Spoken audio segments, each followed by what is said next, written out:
உயிர்த்தெழுந்த இயேசு கிறிஸ்துவின் வல்லமை ஊழியங்கள் வழங்கும் வசனப் பெட்டகம். இயேசுவே கர்த்தர். இயேசுவையே தேவன் ஆண்டவரும் கிறிஸ்துவுமாக்கினார். இயேசுவே ராஜாதி ராஜா, கர்த்தாதி கர்த்தா. கிறிஸ்துவே மரித்தோர் மேலும் ஜீவனுள்ளோர் மேலும் ஆண்டவர். கிறிஸ்துவே போதகரும் ஆண்டவருமாயிருக்கிறார். வசனப் பெட்டகத்தின் இன்றைய தின கருப்பொருள் போதித்தல்.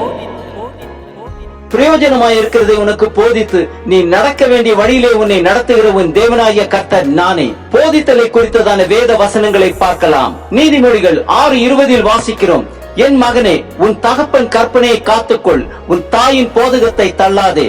நீதிமொழிகள் 3:1-2 வாசிக்கிறோம், என் மகனே, என் போதகத்தை மறவாதே, உன் இருதயம் என் கட்டளைகளை காக்க கடவது. அவைகள் உனக்கு நீடித்த நாட்களையும் தீர்க்காயுசையும் சமாதானத்தையும் பெருக பண்ணும். மத்தேயு 28:19-20 வாசிக்கிறோம், ஆகையால் நீங்கள் புறப்பட்டு போய் சகல ஜாதிகளையும் சீஷராக்கி பிதா குமாரன் பரிசுத்த ஆவியின் நாமத்திலே அவர்களுக்கு ஞானஸ்நானம் கொடுத்து நான் உங்களுக்கு கட்டளையிட்ட யாவையும் அவர்கள் கைக்கொள்ளும்படி அவர்களுக்கு உபதேசம் பண்ணுங்கள். இதோ உலகத்தின் முடிவு பரியந்தம் சகல நாட்களிலும் நான் உங்களுடனே கூட இருக்கிறேன் என்றார். ஆமேன். மத்தேயு 5:19 வாசிக்கிறோம், ஆகையால் இந்த கற்பனைகள் எல்லாவற்றிலும் சிறிதானதொன்றையாகிலும் மீறி அவ்விதமாய் மனுஷருக்கு போதிக்கிறவன் பரலோக ராஜ்யத்தில் எல்லாரிலும் சிறியவன் எனப்படுவான். இவைகளை கைக்கொண்டு போதிக்கிறவனோ பரலோக ராஜ்யத்தில் பெரியவன் எனப்படுவான். லூக்கா 12:12 வாசிக்கிறோம், நீங்கள் பேச வேண்டியவைகளை பரிசுத்த ஆவியானவர் அந்நேரத்தில் உங்களுக்கு போதிப்பார். யோவான் 7:16 வாசிக்கிறோம், இயேசு அவர்களுக்கு பிரதியுத்தரமாக, என் உபதேசம் என்னுடையதாயிராமல் என்னை அனுப்பினவருடையதாயிருக்கிறது.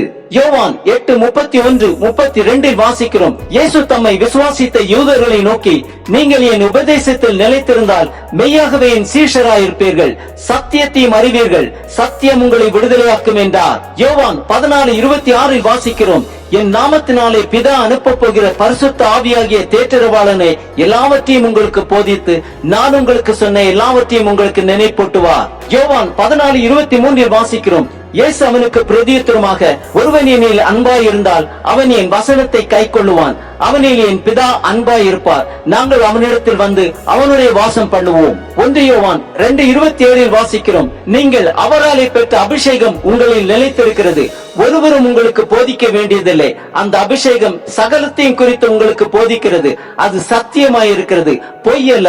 அது உங்களுக்கு போதித்தபடியே அவரில் நிலைத்திருப்பீர்களாக.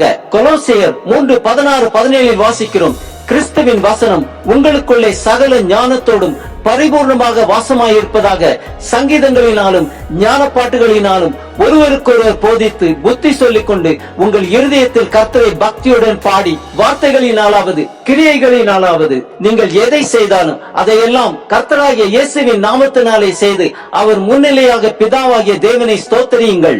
2 தீமோத்தேயு 1:13-14 வாசிக்கிறோம், நீ கிறிஸ்து இயேசுவை பற்றும் விசுவாசத்தோடும் அன்போடும் என்னிடத்தில் கேட்டிருக்கிற ஆரோக்கியமான வசனங்களின் சட்டத்தை கைக்கொண்டிரு. உன்னிடத்தில் ஒப்புவிக்கப்பட்ட அந்த நற்பொருளை நமக்குள்ளே வாசம் பண்ணுகிற பரிசுத்த ஆவியினாலே காத்துக்கொள். கொலோசையர் 1:28 வாசிக்கிறோம், எந்த மனுஷனையும் கிறிஸ்து இயேசுக்குள் தேறினவனாக நிறுத்தும்படி அவரையே நாங்கள் அறிவித்து எந்த மனுஷனுக்கும் புத்தி சொல்லி எந்த மனுஷனுக்கும் எல்லா ஞானத்தோடும் உபதேசம் பண்ணுகிறோம். 2 தீமோத்தேயு 3:16-17 வாசிக்கிறோம், வேத வாக்கியங்கள் எல்லாம் தேவ ஆவியினால் அருளப்பட்டு இருக்கிறது, தேவனுடைய மனுஷன் தேறினவனாகவும் எந்த நற்கிரியும் செய்ய தகுதி உள்ளவனாகவும் இருக்கும்படியாக அவைகள் உபதேசத்துக்கும் கடிந்து கொள்ளுதலுக்கும் சீர்திருத்தலுக்கும் நீதியை படிப்பிக்குதலுக்கும் பிரயோஜனம் உள்ளதாயிருக்கிறது. பிலிப்பியர் 4:9 வாசிக்கிறோம், நீங்கள் என்னிடத்தில் கற்றும் அடைந்தும் கேட்டும் கண்டும் இருக்கிறவைகளோ அவைகளையே செய்யுங்கள், அப்பொழுது சமாதானத்தின் தேவன் உங்களோடு இருப்பார். எஸ்ரா 7:10 வாசிக்கிறோம், கர்த்தருடைய வேதத்தை ஆராயவும் அதன் படி செய்யவும் இஸ்ரவேலிலே கட்டளைகளையும் நீதி நியாயங்களையும் உபதேசிக்கவும் எஸ்ரா தன் இருதயத்தை பக்குவப்படுத்தி இருந்தான்.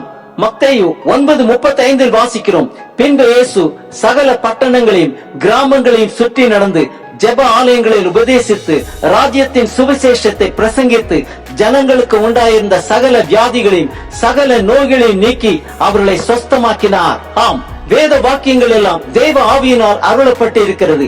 பரிசுத்த ஆவியாகிய தேற்றரவாளனே அந்த வேத வாக்கியங்களை நமக்கு நினைப்பூட்டுவார். அது ஜீவன் உள்ளது. இவைகளை கைக்கொண்டு போதிக்கிறவனோ பரலோக ராஜ்யத்தில் பெரியவன் எனப்படுவான்.